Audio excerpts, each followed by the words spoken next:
Hello students, welcome back to our official YouTube channel crack Bengal. দেখো, আজকের আলোচ্য বিষয় হলো আরআরবি গ্রুপ ডি, যেটা রিসেন্ট পরীক্ষা শুরু হয়েছে 27 নভেম্বর 2025 থেকে একদম জানুয়ারি মাসে মাঝামাঝি অবধি চলবে। তো এখানে কী কী নিয়ে আলোচনা করা হবে আজকের আলোচ্য ক্লাসে, যেটা নিয়ে আলোচনা হবে সেটা হচ্ছে জিকে বা জেনারেল নলেজ এবং সিএ বা কারেন্ট অ্যাফেয়ার্স। এই 27 নভেম্বর 2025 তারিখে যে ফার্স্ট, সেকেন্ড এবং থার্ড শিফট, এই যে তিনটে শিফটে যে কোশ্চেনপত্র, এইগুলো নিয়ে অ্যানালিসিস করা হবে। এগুলো মেনলি মেমোরি বেস কোশ্চেন। এখানে কেমন ধরনের প্রশ্ন এসছে তোমরা বা আপনারা দেখে নিন। চলো, আমি বেশি দেরি না করে আমি চলে যাচ্ছি মেন স্লাইডের দিকে। দেখো, মেন স্লাইড খুলে গেছে। ফার্স্ট কোশ্চেন বলেছে, কালাজ্বর রোগ কোন জীবাণুর কারণে হয়? এই রোগটি লেইশম্যানিয়া ডোনোভানি নামক এক প্রোটোজোয়ান পরজীবীর কারণে হয়। এখান থেকে অতিরিক্ত তথ্য কী বা আরও কিছু জেনে নিই। এটা মেনলি কোশ্চেন নয়, এই যে অতিরিক্ত তথ্য, এটা কিন্তু মেন কোশ্চেন নয়। কোশ্চেন পড়েছে, তার কি অ্যান্সার সেটা হয়ে গেছে, জানা গেছে বা পাওয়া গেছে। কিন্তু অতিরিক্ত তথ্যটা জেনে রাখলে কি, এখান থেকেও যদি ঘুরিয়ে কোশ্চেনটা দেয় তাহলে তোমরা অ্যান্সারটা সঠিকভাবে করতে পারবে আশা করছি। তো অতিরিক্ত তথ্যে বলেছে, দেখো, কালা জ্বরকে ভিসারাল লেইশম্যানিয়াসিসও বলা হয়। এই পরজীবীটি স্ত্রী বালি মাছির কামড়ের মাধ্যমে মানবদেহে প্রবেশ করে। বোঝা গেল এটা কিভাবে হচ্ছে এই অতিরিক্ত তথ্যটা। এবার চলে যাবো নেক্সট স্লাইডের দিকে। 2025 সালে অনূর্ধ্ব-19 মহিলা টি-20 বিশ্বকাপ কে জিতেছে? কয়েক মাস আগে হয়েছে, তো কম বেশি হয়তো অনেকেই খবর পেয়েছে, অনেকেই জানো না, হয়তো বলে দিচ্ছি। ভারত পেয়েছে। অতিরিক্ত তথ্য জেনে নিয়ে এ সম্বন্ধে কিছু জেনে নিয়ে আরও কিছু। আইসিসি অনূর্ধ্ব-19 মহিলা টি-20 বিশ্বকাপ 2025-এর 18ই জানুয়ারি 2025 থেকে 2রা ফেব্রুয়ারি 2025 পর্যন্ত এটা কিন্তু অনুষ্ঠিত হয়েছিল। আগের কোশ্চেনটা যেমন বায়োলজি থেকে, এটা দেখো একটা কারেন্ট অ্যাফেয়ার্সের কোশ্চেন থাকছে, মানে সালের মধ্যে। তো এই কোশ্চেনগুলো, এই জায়গাগুলো একটু ভালো করে দেখে যাও, এখান থেকে পড়ো। আরও কিছু যেগুলো সিলেবাস আছে সেখান থেকে দেখো। স্যার, এর তো সিলেবাস এরকম আনলিমিটেড হয়ে যাবে, তো কিছু করার নেই, কারণ কোনখান থেকে কোশ্চেন করবে তোমাকে আমাকে বলে আসবে না বা জানিয়ে পড়বে না। বুঝেছো? তাহলে সেরকমভাবে আমাদেরকে প্রস্তুতি নিতে হবে। এবার চলে যাচ্ছি নেক্সট স্লাইডের দিকে। কপার সালফেটের দ্রবণে দস্তা যোগ করলে কপার সালফেটের রং কেমন হয়? নীল থেকে বর্ণহীন রঙের হয়, মানে কালারলেস হয়ে যায়। নেক্সট কোশ্চেন, নাসার স্যাটেলাইট তথ্য ব্যবহার করে গবেষণায় দেখা গেছে যে কোন দূষণকারী পদার্থের নির্গমন হিমালয়ের তুষারকে উল্লেখযোগ্যভাবে প্রভাবিত করছে বা ইনফ্লুয়েন্স করছে? এর উত্তর হবে, কালো কার্বন নির্গমন উল্লেখযোগ্যভাবে প্রভাব ফেলছে, যার ফলে হিমবাহ গলে যাওয়ার হার ত্বরান্বিত করছে বা ত্বরান্বিত হচ্ছে। পরবর্তী প্রশ্ন, উল্লাস প্রকল্পের অধীনে কোনটি তৃতীয় ভারতীয় রাজ্য হিসাবে সম্পূর্ণ বা ভারতীয় রাজ্যকে সম্পূর্ণরূপে মুক্ত ঘোষণা করা হয়েছিল? এর উত্তর হলো ত্রিপুরা রাজ্য। এখানে দেখো তারিখটা দিয়ে দিয়েছে 23শে জুন 2025 তারিখে। ত্রিপুরাকে পূর্ণ শিক্ষিত রাজ্য হিসেবে তৃতীয় রাজ্য হিসেবে ঘোষণা করা, এটা তৃতীয়। এর আগে দ্বিতীয় আর প্রথম আছে। তো সে সম্বন্ধে কিছু অতিরিক্ত তথ্য জেনে নিই নেক্সট স্লাইডের দিকে। দেখো, অতিরিক্ত তথ্য এখানে চলে এসছে। উল্লাসের পূর্ণরূপ জেনে নিই। উল্লাসের পূর্ণরূপটা দেখে নাও। এখানে উল্লাসের পূর্ণরূপ বলেছে, পূর্ণরূপ হলো understanding life long learning for all society. Okay, তাহলে কি না, এই দেখে নাও এখান থেকে এই এতদূর, এটা হচ্ছে ইংরেজিতে পূর্ণরূপ। বাংলাটা দেখো কি বলেছে, বাংলাটা আছে, সমাজে সকলের জন্য জীবনব্যাপী শিক্ষার বোঝাপড়া। ওকে, এর বাংলা অর্থটাও যদি দিয়ে দেয় এখান থেকে ঘুরিয়ে, তাহলে পারবে আশা করি করতে তোমরা।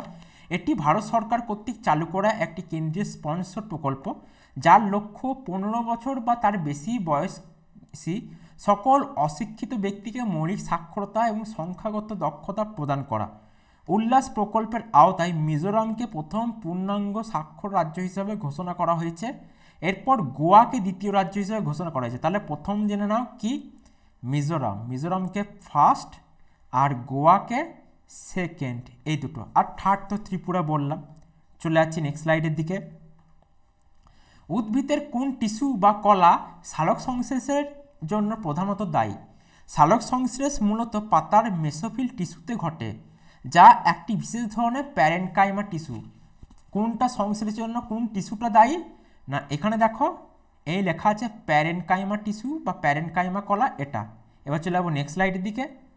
ভারতে আবহাওয়ার পূর্বাভাস, যেটা 6 দিন বা যে কোনো সময়ের জন্য, মূলত কোন সংস্থা দ্বারা প্রস্তুত করা হয়? ভারত আবহাওয়া বিভাগ বা IMD, ঠিক আছে।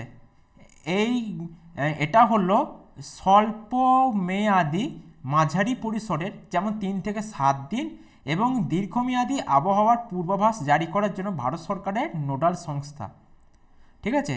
এইগুলো দেখে যেও, এখান থেকে তোমাদের খুঁটহাট করে প্রশ্ন ফেললে তোমরা করতে পারবে। নেক্সট স্লাইডের দিকে চলে যাই। বিক্রিয়াশীলতা সিরিজে কোনটি একটি মধ্যম বা মাঝারি প্রতিক্রিয়াশীল উপাদান? Fe বা লোহা। লোহাকে Fe দিয়ে কি করা হয়? না এই সংকেত দ্বারা চিহ্নিত করা হয়। পরবর্তী প্রশ্নের দিকে চলে যাই। যদি শৈবালের সাথে প্রচুর পরিমাণে পুষ্টি উপাদান যেমন নাইট্রোজেন এবং ফসফরাস এবং জল যোগ করা হয়, তাহলে প্রধান বিক্রিয়াটি কি ঘটে? তাহলে দেখো এখানে ব্যাপারটা হচ্ছে, যখন কোনো জলাশয়ে, পুকুর, হ্রদ হোক বা নদী, এখানে নাইট্রোজেন এবং ফসফরাসের মতন পুষ্টির পরিমাণ অতিরিক্ত থাকে, তখন শৈবাল খুব দ্রুত বৃদ্ধি পেতে শুরু করে। অত্যাধিক শৈবাল বৃদ্ধির এই প্রক্রিয়াকে ইউট্রোফিকেশন বা শৈবাল পুষ্প বলা হয়। এবার চলে যাচ্ছি পরবর্তী প্রশ্নের দিকে। কোন যৌগে অক্সিজেন থাকে না? কার্বক্সিলিক অ্যাসিডে। পরবর্তী প্রশ্ন। তৃতীয় সন্তানের জন্য মাতৃত্বকালীন ছুটির প্রাপ্যতা সম্পর্কিত বিবৃতি কোন আদালত দিয়েছে? এটা হবে ভারতের সুপ্রিম কোর্ট দিয়েছে। কি না, ভারতের সুপ্রিম কোর্ট কিন্তু এই জাজমেন্টটা দিয়েছে, ঠিক আছে। এটাকে বলা হয়, এটা কি, সুপ্রিম কোর্ট অফ ইন্ডিয়া। ওকে, এটাকে বলা হয়, এটার শর্ট ফর্ম SCI, মানে সুপ্রিম কোর্ট অফ ইন্ডিয়া। এ সম্বন্ধে অতিরিক্ত তথ্য জেনে নিই। 23শে মে 2025 তারিখে কে উমা দেবী, ঠিক আছে, নামটা মনে রাখো, কে উমা দেবী বনাম তামিলনাড়ু রাজ্য ও অন্যান্য মামলায় ভারতের সুপ্রিম কোর্ট তৃতীয় সন্তানের জন্য মাতৃত্বকালীন ছুটির প্রাপ্যতা সম্পর্কে জানিয়েছিল। এর আগে এই ছুটিটা দেওয়া হতো না, বা কিছু একটা পড়ে তোমরা বুঝতে পারছো যে চট করে দিত না, বা দেওয়ার প্রয়োজন বোধ করতো না সরকার, কিন্তু এখানে সুপ্রিম কোর্টের রায় যেহেতু চলে এসছে, দিতে হবে। পরবর্তী প্রশ্ন। 2025 সালে কোন প্যারা অলিম্পিক খেলোয়াড় অর্জুন পুরস্কার পেয়েছেন? 2025 সালে ঘোষিত জাতীয় ক্রীড়া পুরস্কারে মল্লিকান্ত পেটকারকে অর্জুন পুরস্কার দেওয়া হয়েছিল। এনার ওপর একটা মুভি এই 2-1 বছরে, কি চান্দু চ্যাম্পিয়ন না কি একটা মুভি আছে, ওই মুভিটা ইনার জীবনের ওপর আছে, ঠিক আছে। উনি নিজের পা বা কিছু একটা খুইয়েছিলেন, তার জন্য উনি প্রতিবন্ধী হয়েছিলেন, এবং প্রতিবন্ধী বিভাগ যেটা অলিম্পিক অর্থাৎ প্যারা অলিম্পিক, সেখানে উনি সাঁতারে স্বর্ণপদক নিয়ে এসেছিলেন। তো এই নিয়ে একটু জেনে নিই কিছু। মল্লিকান্ত পেটকার ছিলেন ভারতের প্রথম প্যারা অলিম্পিক স্বর্ণপদক বিজয়ী, তাই তাকে আজীবন অবদানের জন্য এই সম্মান দেওয়া হয়েছিল। বোঝা গেল? আমি যে তথ্যটা বললাম সেটাও এক্সট্রা বললাম, যেমন সুইমিং, ওখান থেকেও কোশ্চেন যদি দিয়ে দেয় এই ব্যক্তি সম্বন্ধে, তাহলে করতে পারবে। বোঝা গেল? ওই মুভিটা যারা দেখোনি, ওই মুভিটা দেখে রাখতে পারো, এখন পরীক্ষা পরে দেখলে হবে বা যখন ইচ্ছা দেখবে। তো ওই মুভিটায় খুব সুন্দর করে তার জীবনীটা দেওয়া আছে। আর তিনি কোন রাজ্যে? না মহারাষ্ট্র রাজ্যে। পরবর্তী প্রশ্নের দিকে চলে যায়। কোন প্রক্রিয়ার মাধ্যমে মটর গাছ অন্যান্য গাছের উপর আরোহণ করে বা কুণ্ডলী পাকিয়ে সহায়তার জন্য যায়? মটর গাছের ট্রেন্ডিল থাকে, যখন এই লতাগুলো কোনো সাপোর্টের বা যেমন লাঠি অথবা কোনো জাতীয় উদ্ভিদের সংস্পর্শে আসে, তখন তারা এই বস্তুর দিকে এগিয়ে যায়। কী থাকে না এই ট্রেন্ডিল। এই ট্রেন্ডিলটা কি, ওদের আকর্ষণ, মানে এটাকে, মানে ওটাকে আলম্ব, ওটাকে ঘিরে ধরে ধরে, কি না ওটাকে ঘিরে ধরে ধরে ধরো এইরকম করে থাকছে, এই ধরো একটা লম্বা জিনিস, এটাকে ধরে এরম করে। বোঝা গেল? এবার চলে আসবো নেক্সট স্লাইডের দিকে। ইসরোর বর্তমান চেয়ারম্যান ডক্টর ভি নারায়ণন, এই নামটা ভালো করে জেনে রাখো, সম্প্রতি কোন পুরস্কারে ভূষিত হয়েছেন? ডক্টর ভি নারায়ণন 2025 সালে জিপি বিড়লা মেমোরিয়াল অ্যাওয়ার্ড লাভ করেন। পরবর্তী প্রশ্ন, ডি কুকেশ ছাড়া 2024 সালে আর কে মেজর ধ্যানচাঁদ খেলরত্ন পুরস্কার পেয়েছিলেন? ডি গুকেশ মানে ডোম্বান রাজু গুকেশ ছাড়া 2024 মেজর ধ্যানচাঁদ খেলরত্ন পুরস্কার প্রাপ্ত ব্যক্তিগণ হলেন হরমনপ্রীত সিং হকির, তারপর হচ্ছে মনু ভাক্কর যিনি শুটার, এবং প্রবীণ কুমার প্যারা অ্যাথলিটস এর অন্তর্ভুক্ত। এদের সকলকে 17 জানুয়ারি 2025 তারিখে রাষ্ট্রপতি ভবনে পুরস্কার প্রদান করা হয়েছে।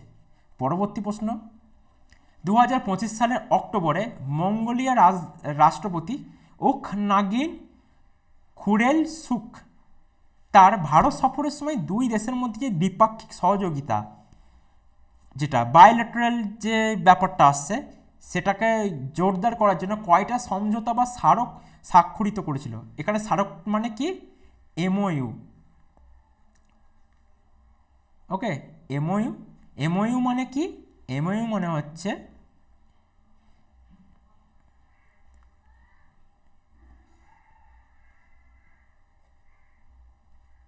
মেমোরেন্ডাম অফ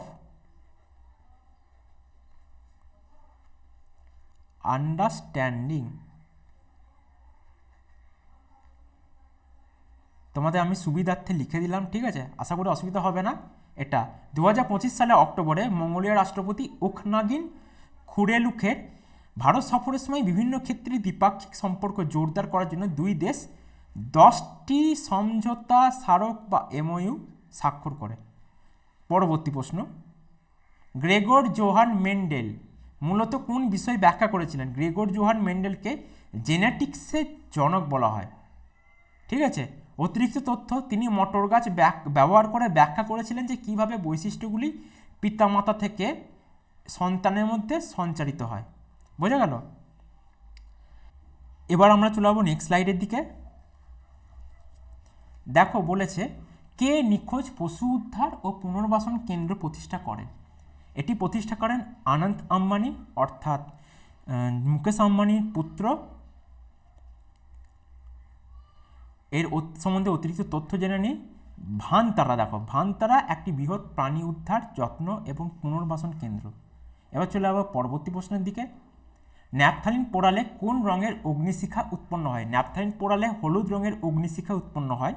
এটি অসম্পূর্ণ দহনের কারণে ঘটে, যার ফলে কার্বনের ছোট কণা তৈরি হয় যা উত্তপ্ত হয়ে হলুদ আলো বিকিরণ করে। কারণ ন্যাপথালিন একটি অ্যারোম্যাটিক হাইড্রোকার্বন এবং এর অসম্পূর্ণ দহনের ফলে কালো ধোঁয়া এবং হলদে শিখা উৎপন্ন হয়। এর প্রক্রিয়া, এই যে কারণ আর প্রক্রিয়া, এগুলো হচ্ছে অতিরিক্ত তথ্য। প্রক্রিয়াটা জেনে নিই। অপর্যাপ্ত অক্সিজেনের কারণে দহন সম্পূর্ণ হয় না, ফলে কার্বনের কণা বা স্যুট তৈরি হয়। এই কণাগুলি শিখায় উত্তপ্ত হয়ে হলুদ রঙের আভা দেয়। পরবর্তী প্রশ্ন, 2024 সালে কতজন ক্রীড়াবিদ অর্জুন পুরস্কার পেয়েছিলেন? 2024 সালে জাতীয় ক্রীড়া পুরস্কারের জন্য 32 জন ক্রীড়াবিদকে অর্জুন পুরস্কার দেওয়া হয়েছে। এর মধ্যে 17 জন প্যারা অ্যাথলিটও রয়েছেন। এ দেখো অতিরিক্ত তথ্য যেটা আছে, এটা দেখো, এটা ভালো করে জেনে নিই, এটা মাঝখানে দিয়েছি, সুবিধা হবে। মোট পুরস্কারপ্রাপ্ত ব্যক্তি 32 জন, মোট অ্যাথলিট 17 জন। বিশেষ পুরস্কার কে পেয়েছে? আজীবন পুরস্কার পেয়েছেন এটা সুচা সিং অ্যাথলেটিক্স, মল্লিকান্ত পেটকার প্যারা সাঁতার।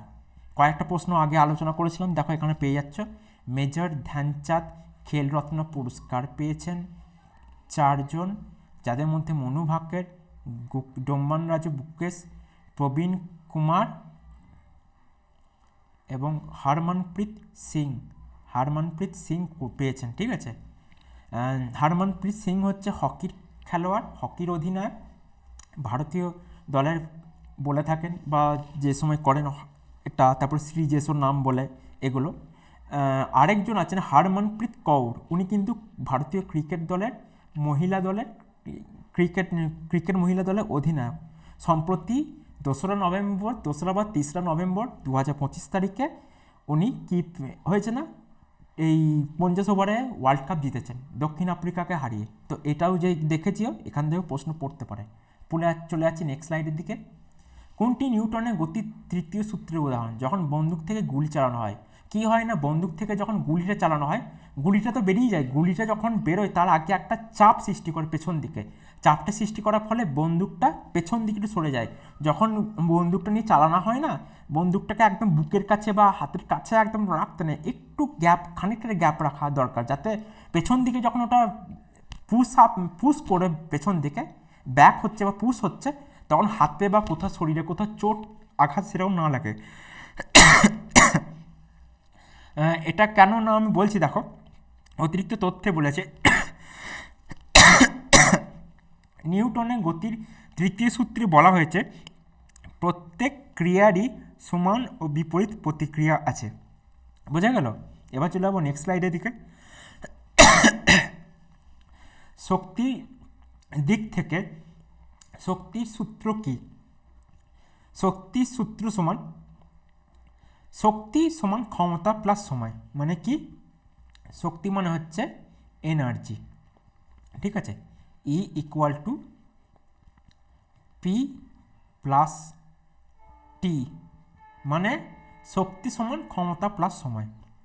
ওকে, এটা হচ্ছে এর মূল ফর্মুলা। এবার চলে যাবো নেক্সট স্লাইডের দিকে। কোন ফুটবল ক্লাব 2025 সালে Laureus world sports team of the year পুরস্কার পেয়েছে? Real Madrid. এ সম্বন্ধে কিছু জেনে নিই অতিরিক্ত তথ্য। এটা কি না, 21শে এপ্রিল 2025 তারিখে মাদ্রিদে খেলাধুলার সবচেয়ে মর্যাদাপূর্ণ সম্মান লরিয়াস ওয়ার্ল্ড স্পোর্টস অ্যাওয়ার্ডস 2025-এর বিজয়ীদের নাম ঘোষণা করা হয়। বিজয়ীদের তালিকায় বর্ষসেরা বিশ্ব ক্রীড়াবিদ কে ছিলেন? মন্ডো ডুপ্ল্যান্টিস, এটা সুইডেনের। বর্ষসেরা বিশ্ব ক্রীড়াবিদ সিমন বাইলস, মার্কিন যুক্তরাষ্ট্রের। ঠিক আছে, তোমাদেরকে রিকোয়েস্ট করছি তোমরা যে এই প্রশ্নগুলো দিচ্ছ তোমরা স্কিপ না করে পুরোটা দেখতে থাকো, তোমাদেরই তো আখেরে লাভ হবে, পুরোটা জানতে পারবে এ সম্বন্ধে। আর যদি বাদ দাও তোমাদেরই ক্ষতি হবে। এবার চলে যাবো নেক্সট স্লাইডের দিকে। কোন অণুজীবে এটিপি সংশ্লেষণ ঘটে? বেশিরভাগ অণুজীবে এটিপি সংশ্লেষণ মাইটোকন্ড্রিয়ায় উৎপাদিত হয়। অতিরিক্ত তথ্য, মাইটোকন্ড্রিয়াকে কোষের শক্তিঘর বা পাওয়ার হাউস বলা হয়। এ দেখো, শক্তিঘর বা পাওয়ার হাউস বলা হয়। পরবর্তী প্রশ্ন, 2024 সালে কোন খেলায় সর্বাধিক অর্জুন পুরস্কার দেওয়া হয়েছিল? 2024 সালে অর্জুন পুরস্কার 34 জন ক্রীড়াবিদকে 32 জন নিয়মিত আর 2 জন আজীবন বিভাগে দেওয়া হয়েছে। 2 জন আজীবন বিভাগ কটা কোশ্চেন আগে জেনে আলোচনা করেছি, আশা করছি আর বলতে হবে না। এখানে যদি তথ্য থাকে তুলে দেওয়া হয়, অতিরিক্ত তথ্য এবার জেনে নাও। প্যারা স্পোর্টসে মোট 17 জন প্যারা অ্যাথলিট পুরস্কার পেয়েছেন। এদের মধ্যে রয়েছেন প্যারা badminton Nitish Kumar, para athletics Dharambir আর নবদীপ সিং, প্যারা তীরন্দাজি রাকেশ কুমার এবং প্যারা শুটিং মোনা আগরওয়াল ও রুবিনা ফ্রান্সিস। হকিতে দেখো, এদের মধ্যে বেশ কিছুজন পুরুষ হকি খেলোয়াড় পুরস্কার পেয়েছেন, যাদের মধ্যে অধিনায়ক হরমনপ্রীত সিং, ঠিক আছে, ইনি হচ্ছেন হকির প্লেয়ার, এরা কিন্তু রয়েছেন। পরবর্তী প্রশ্ন, ভারতের 22টি তপশিলি ভাষার তরুণ লেখকদের কোন পুরস্কার দেওয়া হয়? এই যে পুরস্কার, যুব পুরস্কারী, সাহিত্য একাডেমি, এই পুরস্কারগুলো দেখে যে এখান থেকে প্রশ্ন আসতে পারে। প্রথমটা নিতে পারে বা কত সালে দেওয়া শুরু হয়, আর লাস্টটা কিন্তু অতি অবশ্যই মোস্ট ইম্পর্টেন্ট থাকে। কি? সাহিত্য একাডেমি যুব পুরস্কার। এবার এই সম্বন্ধে কিছু জেনে নিই। সাহিত্য একাডেমি যুব পুরস্কার 22টি ভাষার এবং ইংরেজি ও রাজস্থানী এই দুটো নিয়ে। তাহলে কত হচ্ছে না, এখানে দেখো, এখানে কি হচ্ছে, এটা 22 + 2 = 24। 24টি ভাষায় তরুণ লেখকদের দেওয়া হয়। এই দুটো ভাষা কি কি তোমরা দেখতে পেয়েছো, ইংরেজি ও রাজস্থানী।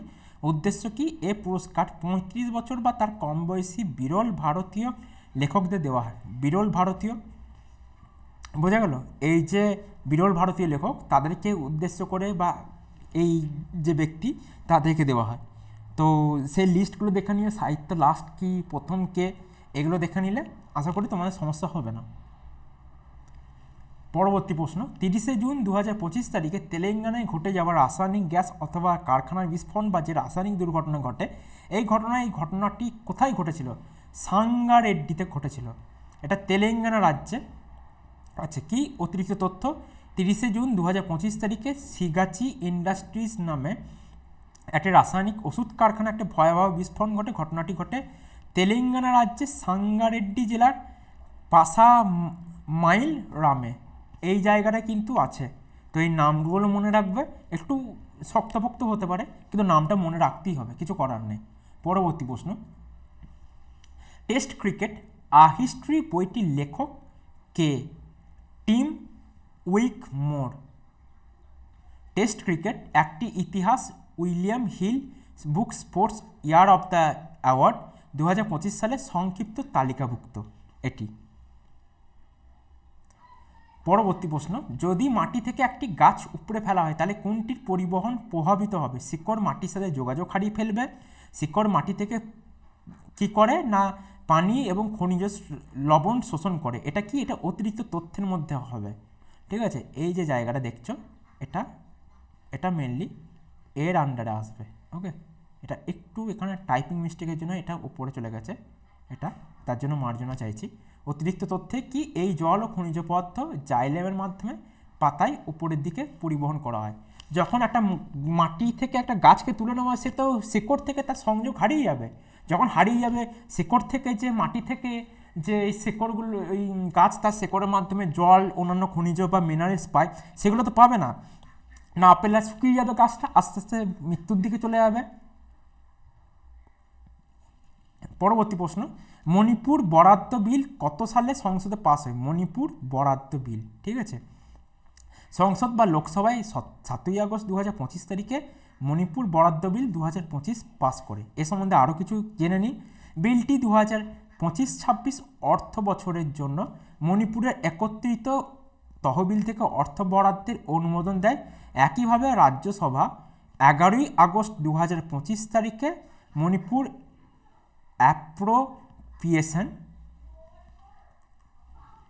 অ্যাপ্রোপ্রিয়েশন বিল 2025 অনুমোদন করে। পরবর্তী প্রশ্ন, কোন সূত্রটি গ্যাসের সাথে সম্পর্কিত নয়? বয়েলের সূত্র। এটি গ্যাসের চাপ এবং আয়তনের মধ্যে সম্পর্ক নিয়ে আলোচনা করে। অতিরিক্ত তথ্য, চার্লসের আইন গ্যাসের আয়তন এবং তাপমাত্রার মধ্যে সম্পর্ক নিয়ে আলোচনা করে। চার্লসের আইন বা চার্লসের যেটা সূত্র, আইন বা সূত্র, ঠিক আছে, ওখানে ইংরেজিতে ল বলে, তো এখানে ল মানে আইনও বোঝায়। ঠিক আছে, তাহলে বোঝা গেল আশা করি। প্লাজমা পর্দার কোন দিকে কোষ প্রাচীর অবস্থিত? এটা পরবর্তী প্রশ্ন। এটি প্লাজমা ঝিল্লির বাইরে অবস্থিত। অতিরিক্ত তথ্য, কোষ প্রাচীর উদ্ভিদ, ব্যাকটেরিয়া এবং ছত্রাকের কোষে পাওয়া যায়। কোষ প্রাচীর কোষকে আকৃতি, সুরক্ষা এবং যান্ত্রিক ত্রুটি প্রদান করে। প্রাণী কোষের কোষ প্রাচীর থাকে না, তাদের কেবল একটি প্লাজমা পর্দা থাকে। এবার চলে যাবে পরবর্তী প্রশ্নের দিকে। 2025 সালে ভূমি সম্মেলনে বিশ্বব্যাংক কোন দেশকে সম্প্রতি কান্ট্রি চ্যাম্পিয়ন হিসাবে স্বীকৃতি দিয়েছে? এই সম্মেলনে কান্ট্রি চ্যাম্পিয়ন হিসাবে স্বীকৃতি দেওয়া হয়। অতিরিক্ত তথ্য, ভূমি প্রশাসন, ভূমি সংস্কার এবং ডিজিটাল ভূমি রেকর্ডে বিশ্বব্যাপী অগ্রগতি নিয়ে আলোচনা করার জন্য বিশ্বব্যাংক কর্তৃক ভূমি সম্মেলন 2025 আয়োজন করা হয়। এবার আমি চলে যাব নেক্সট স্লাইডের দিকে। মহারাষ্ট্রের কোন শহর স্যানিটারি এবং জৈব চিকিৎসা বর্জ্য ব্যবস্থাপনার জন্য একটি মডেল হিসেবে আবির্ভূত হয়েছে? কারাত শহর। অতিরিক্ত তথ্য, মহারাষ্ট্রের সাতারা জেলার কারাত শহরটি স্যানিটারি এবং জৈব চিকিৎসা বর্জ্যের 100% নিরাপদ পৃথকীকরণ, সংগ্রহ এবং নিষ্পত্তি অর্জন করেছে। এই মডেলটি উচ্চ তাপমাত্রায় পোড়ানোর মাধ্যমে নিরাপদ নিষ্কাশন নিশ্চিত করে। এবার চলে যাবো নেক্সট স্লাইডের দিকে। যদি একটি এককোষী জীব প্রজননের সময় দুটি ভাগে বিভক্ত হয়ে প্রজনন করে তাহলে এই ধরনের প্রজননকে কি বলা হয়? বাইনারি ফিশন বলা হয়। অতিরিক্ত তথ্য বা কিছু জেনে নিই এ সম্বন্ধে। বাইনারি ফিশনে একটি এককোষী জীব তার একটি কোষকে দুটি সমান ভাগে বিভক্ত করে, এর ফলে দুটি নতুন জীবের সৃষ্টি হয় যা মূলত জীবের মতন বা মতোই। পরবর্তী প্রশ্ন, যদি একটি তারের দৈর্ঘ্য দ্বিগুণ করা হয় এবং এর ক্রস সেকশনাল এরিয়া অর্ধেক করা হয় তাহলে রোধের উপর কী প্রভাব পড়বে? প্রতিরোধ দ্বিগুণ হয়ে যাবে। পরবর্তী প্রশ্ন, কোন উদ্ভিদের পাতায় কুড়ি থাকে? ব্রায়োফাইলাম উদ্ভিদের পাতায় কুড়ি থাকে, এটা ব্রায়োফাইলাম জাতীয়। ওকে, কি না? ব্রায়োফাইলাম জাতীয় উদ্ভিদের পাতায় কুড়ি থাকে। অতিরিক্ত তথ্য জেনে নিই। এই কুড়িগুলি পাতার প্রান্তের খাঁজ বরাবর জন্মায় এবং যখন উপযুক্ত মাটিতে পড়ে তখন নতুন উদ্ভিদে পরিণত হয়। এই কারণে ব্রায়োফাইলামকে বায়ু উদ্ভিদ বলা হয়। পরবর্তী প্রশ্ন, চাঁদে কোনো বস্তুর ওজন পৃথিবীর তুলনায় কম কেন? চাঁদের ভর পৃথিবীর তুলনায় অনেক কম এবং এর ঘনত্ব ও পৃথিবীর তুলনায় কম হওয়ায় মহাকর্ষ বল অনেক দুর্বল বা কম। এ সম্বন্ধে আরও কিছু জেনে নিই। চাঁদের পৃষ্ঠে অভিকর্ষের কারণে ত্বরণ বা যেটা এক্সেলারেশন বলা হয় তা পৃথিবীর মাত্র 1/6, পৃথিবীর 1/6। ঠিক আছে। যেহেতু কোনো বস্তুর ওজন হলো তার ভরের ওপর অভিকর্ষ বলের প্রভাব, তাই চাঁদে বস্তুর ওজন পৃথিবীর ওজনের প্রায় 1/6 বা 1/6 হয়। পরবর্তী প্রশ্নের আগে আরেক কিছু ইনফরমেশন জেনে নিই। কম ভর, দেখো কম ভর কীরকম? চাঁদের ভর পৃথিবীর ভরের প্রায় 100/1 কম ব্যাসার্ধ, চাঁদের ব্যাসার্ধ পৃথিবীর 4/1 মহাকর্ষ বল, এই কম ভার এবং ব্যাসার্ধের কারণে চাঁদের মহাকর্ষ বল পৃথিবীর তুলনায় অনেক দুর্বল।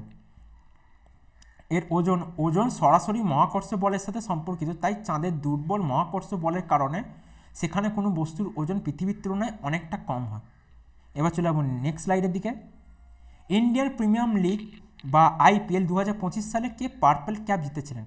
2025 মরশুমে গুজরাট টাইটেন্সের ফাস্ট বোলার প্রসিদ্ধ কৃষ্ণা 15 ম্যাচে মোট 25টা উইকেট নিয়েছিল। এ সম্বন্ধে কিছু জেনে নিই।